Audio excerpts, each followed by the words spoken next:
I'm curious about the pool of molten steel that was found in the bottom of the towers. I am too. And Please tell me about it. Have you seen it? Well, not personally, but eyewitnesses there found huge pools of molten steel beneath the towers, and some scientists don't think that the collapse of the building could have melted all that steel.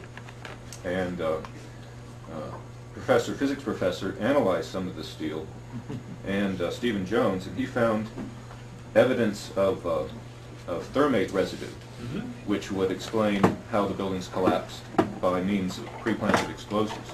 So, have you analyzed the steel for any of those residues?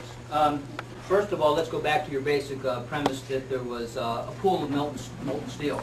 I know of absolutely nobody, no eyewitness who said so. You'd get down below and you'd see molten steel running down the channel rails, like you're in a foundry. Yeah, like lava. Like it was lava. From a volcano. The fires got very intense down there and it actually melted beams where it was molten steel that was being dug out.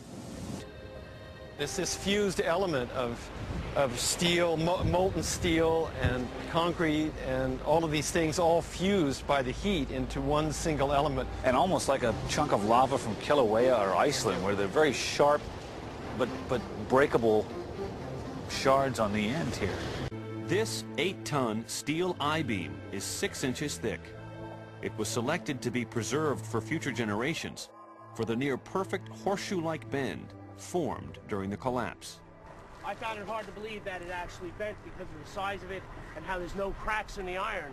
It bent without almost a single crack in it. It takes thousands of degrees to bend steel like this. Typically you'd have buckling and tearing on the tension side, but there's no buckling at all.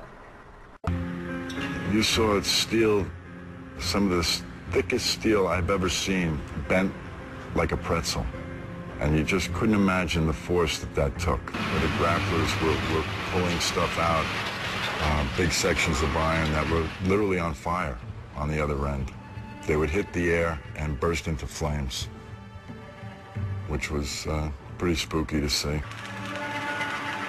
There was even a point where you would create an air pocket by moving steel, fueling the fires underground, would ignite cars and cars would just blow up.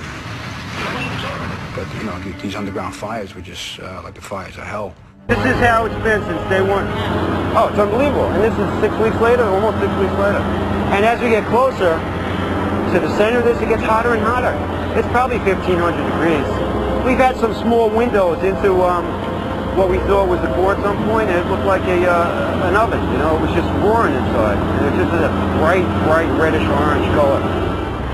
See that stuff he's pulling out? What was that, Chief? We're gonna hold off on the water. See the stuff he's pulling out? Yeah.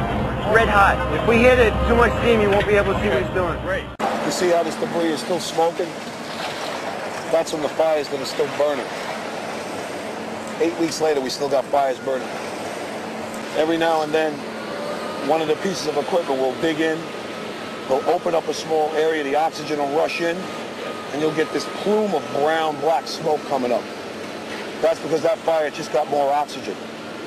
So, I mean, these things are burning. At one point, I think they were about 2,800 degrees. Underground, it was still so hot that molten metal dripped down the sides of a wall from Building 6. There were fires of 2,000 degrees Fahrenheit below the ground. And all of a sudden, he comes out of this little tunnel screaming, "Wait till you see what I found."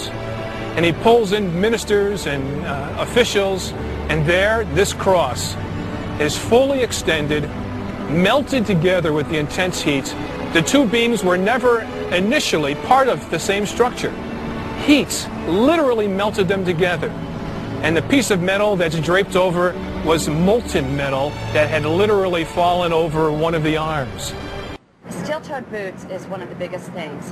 Steel-toed boots? Steel-toed boots. Out still on the rubble, it's still, I believe, 1,100 degrees.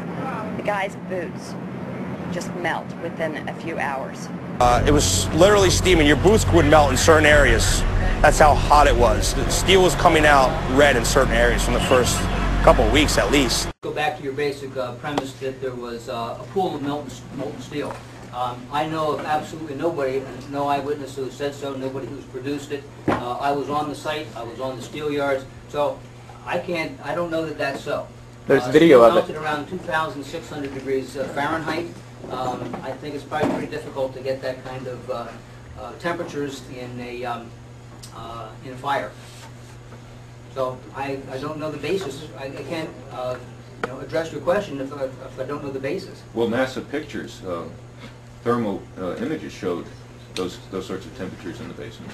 Would you send them to me? Okay. My name is Mark, and I'm the individual who was questioning Dr.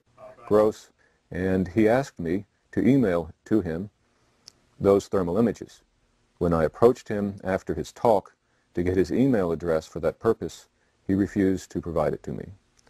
I think this is important because it reveals the attitude of the NIST investigators, which is one of willful ignorance of what really happened on 9/11.